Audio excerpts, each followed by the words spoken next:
Do you want to know how to share your live location on Snapchat? Then this video is for you.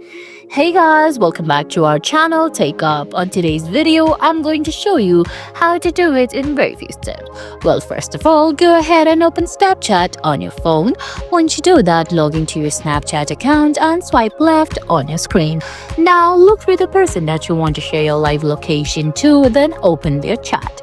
Now, above your keyboard, on the top right corner of your keyboard, you're going to see the maps line. If you tap on it, you'll see options like share my location, drop a pin, and set up my home. Go ahead and tap on drop a pin option, then you'll successfully share your live location on Snapchat.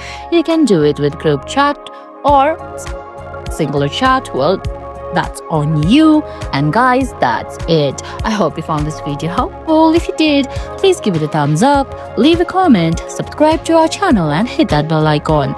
See you in the next video. Thanks for watching.